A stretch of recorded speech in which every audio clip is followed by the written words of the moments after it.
Well, hello, everybody. Welcome to Beyond Center Stage at Hale Center Theater. I am here at our wig shop today with Miss Trisha Eisen, our head wig mistress. It's a new one. And Janae Cottam, one of our famous actresses and bio writers, and she worked in the box office with me for years. She just does everything, right? Including model for a video, which she just found out about like 2 seconds ago. So forgive the poor girl. So we have started this process, Trisha, here. You are going to fit her for... She actually has 3 wigs for Mary Poppins. So 2 of them are ones that we already own, but one we'll build specifically for Janae. Okay. Yeah. So how have you prepped her head here? So Janae... Because she didn't come like this. She did not, no. So Janae has short hair. So when we have actresses with long hair, we do pin curls on them. But for Janae with short hair, we do just an ace wrap that you would use if you sprain your ankle.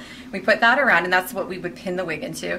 And then a wig cap, and we slide it back so that we can see her hairline nice and tight right there. Okay, and now your next step. So the next thing we do for doing, what we're going to do is, she will have a lace-fronted wig. So to do that, we need to do a hairline tracing. First process in that involves some nice cling wrap. So we're going to wrap this around her head, and then once it's all wrapped nice and good, we will tape it down, and it will make a mold of her head for us. So if you will hold right there and there. Thank you. So let's see if I can repeat this. Yes. We started with a thing for a sprained ankle, and then put on basically the end of some pantyhose. Yes, that's right. Now we're saran wrapping her head so that we can then tape it with packing tape. That's correct. And we're making a wig out of this, That's baby. right, we will. So now comes the packing tape, and we'll just tape it nice and tight. And by the time we get her whole head taped down, it will be the shape of her head. Okay, so we've got the tape is all nice and tight on there, and so this will be the shape of her head. So to do her wig with a lace front, we want the front to match her exact hairline. So to do that, now that we're taped on, I'm going to trace her hair line just with a Sharpie. That'd be really easy on me. You just start right on the top in the middle and do a horseshoe.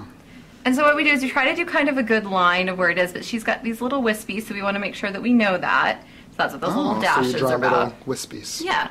So when we make her wig, we want to make sure that we covered the solid part, but if she has these little wispies coming out, we want to know that that's happening too.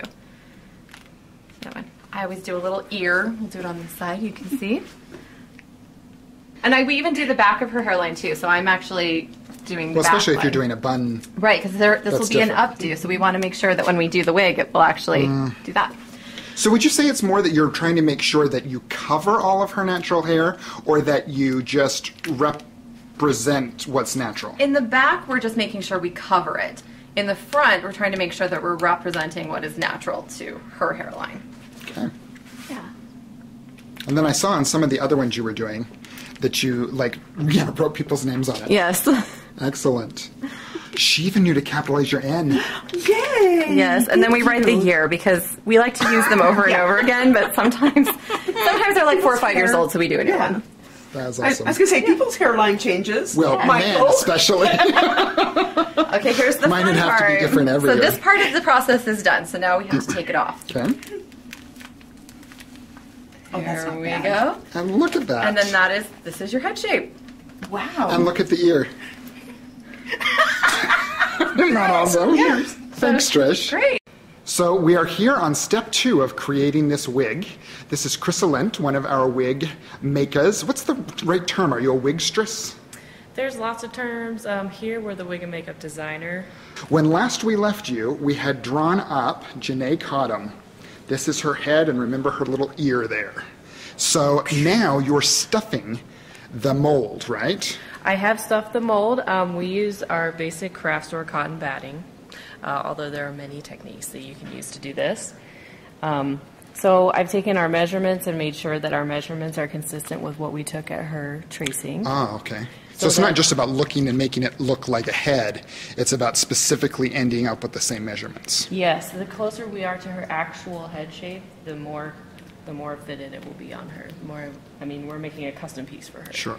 So now you've chosen this particular type of wig to start here. This is, you said, just a store-bought wig. This is right from the store. We ordered this from Wig America, actually. Excellent. It's like the Raquel Welch or something. Yes, I think it's called the Julie. The Julie. It is what we call a hard front right now because when it's on your head, it casts a shadow. And we, especially on center stage, it casts a large shadow since we're consistently lighting from above. So it's important that we lay our lace and ventilate our fronts so that they look like they're real on stage. And this one is made of a synthetic material or real? This is human hair. Real human hair. Yep, you can get Thanks, synthetics. Julie. Yes, you can get synthetics, and there are benefits to each, but we usually work with human hair because it's easier for us to style and maintain here over our longer runs. Okay, great. So now you're going to lace this. So your steps are you're going to cut out. I'm going to cut the hard front off. Okay. And then I'm going to put it on this block, and then I'm going to take this stuff, which is called super lace, and I'm just going to unfold it and show it to you. We buy this by the yard, and obviously it's a yard wide or long, but it's not a yard wide. This piece costs between $70 and $75 a yard. $75? Yep.